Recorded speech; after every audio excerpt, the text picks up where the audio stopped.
Started off borrowing from him probably about 16 years ago. It was £500 and it was so we could get married. We were just a bit short. We still had a few things to get, so it came to light that my mother-in-law had this guy and said, "We can ask him for you if you want." I was like, okay, great.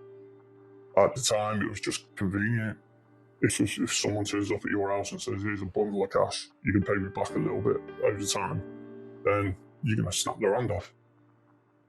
It was just convenience more than anything else. To start off with, it was all right. He was practically a family friend. That's the way I always looked at it. My wife knew him a lot longer than I did. It was always sorted out when I borrowed it that this is how much you're paying back. I always told him the date I got paid, how much I pay him. He always turned up, took his money, and that was it. We left it at that. It was quick and easy and done. And it was always all right. It was only when COVID hit and health took a turn that he started really putting pressure on and trying to be intimidating and coming out with comments to my wife and making comments in front of my daughter. That was when problems started.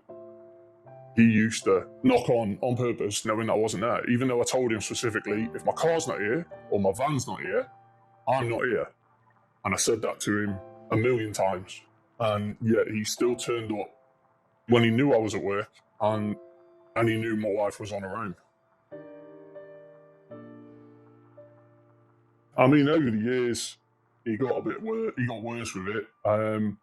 It started off with wearing sexy underwear and wearing sexy bras and pants and stuff like that. Or if she was going to the door in leggings, he started off with stuff like that. And then I heard on the grapevine from other people that I found out afterwards that he was trying to make out that if they gave him sexual favours, they'd be able to pay some of their money off. And I've got a 14-year-old girl. She didn't feel comfortable in her own house when he was there.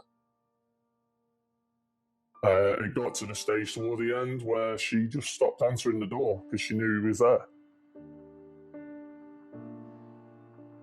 It was £70 on every 100 that I used to borrow. So if I borrowed £100, I had to pay back 170. I borrowed at least £10,000. I'm paying back £17,000. When you've got 4 kids, Christmas is always a struggle. He got a bit more persistent at Christmas. And he always made you think that you have to pay him more than anything else, more than your rent or anything like that. Over the years, I've had countless loans and paid him stupid amounts of money and everything like that. And it was only when one random afternoon I had a knock on the door. 2 guys turned up and they were like, "We're with the illegal money lending team. Do you know this person?" And I was like, "Yeah." A bit sketchy, and not very often you get people knocking on the door asking about other people. Explained everything that happened and the fact that he was actually a loan shark and he was just profiting off vulnerable people. Think of it in the grand scheme of things, because at the end, when the illegal money lending team came round, I owed him just over £1,100, and that wasn't outweighed by the anger that I felt from being mugged off, knowing that I've subsidised somebody's life, somebody's lifestyle. It was more anger than anything else. Call the illegal money lending team. They're a fantastic group of people. They sympathise with the situation. They don't make you feel like an idiot.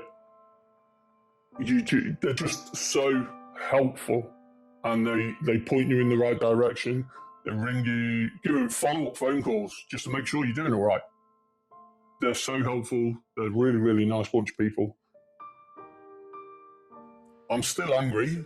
I'm still angry with the whole situation, but I think it's more the fact that for years I've been mugged off and played. And it's going to take a while for me to calm down from that fact. he took advantage of people when they were in financial difficulty. And if you feel like you're under pressure to pay somebody back money, call them. Worst case scenario is they check them out, everything's above board, and you carry on as you're going. But don't ever feel intimidated by anyone to pay them money back, because you should never feel that way.